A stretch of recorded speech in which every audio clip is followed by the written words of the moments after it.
Ne vous êtes-vous jamais posé la question de quel smartphone privilégier en 2025? Ou encore quelle marque acheter, que ce soit pour travailler ou pour jouer? Aujourd'hui, on va parler de l'avance qu'Apple possède sur tous ses concurrents, ainsi que de ce qu'ils sont les seuls à pouvoir réaliser.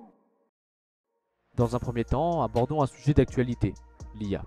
L'IA, plus présente que jamais, ne cesse de repousser nos attentes. Avec la montée en puissance de l'IA, de Google et de Samsung, Apple prend du retard. Beaucoup de retard. On peut s'en rendre compte en faisant un simple test avec une fonction disponible sur Samsung Intelligence ainsi que sur Apple Intelligence, sortie environ un an après.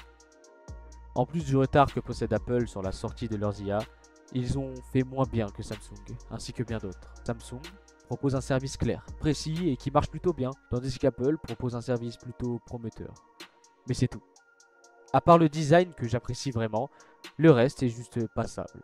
Rien que le fait que beaucoup de leurs services ne soient pas disponibles en Europe les handicape clairement. Et ils ont quand même sorti un iPhone qui avait pour quasi seul argument de vente Apple Intelligence, qui n'était bien évidemment pas disponible en Europe. En bref, une IA qui est sortie en retard, qui fait chauffer les iPhones, qui n'est pas disponible partout dans le monde et dont les fonctionnalités ne sont pas toutes bien abouties.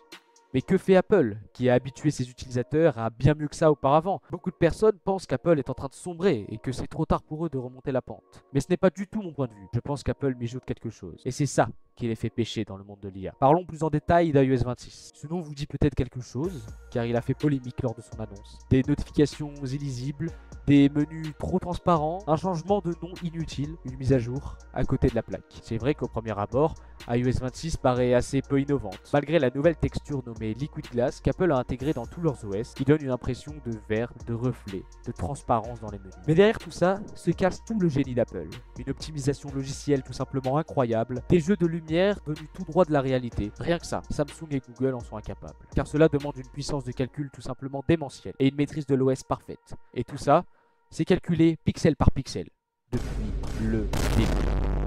Revenons à la sortie de l'Apple Vision Pro. Un casque de réalité virtuelle tout simplement incroyable.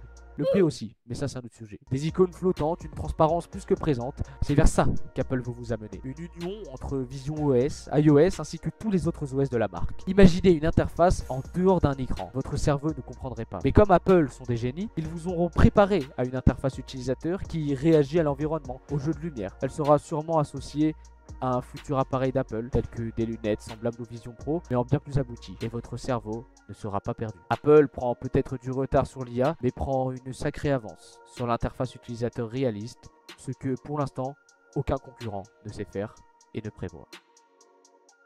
Pour en savoir plus, je vous conseille d'aller voir la chaîne de Léo Duff, dont je me suis inspiré pour faire cette vidéo. Merci à lui, et sa chaîne se trouve en description.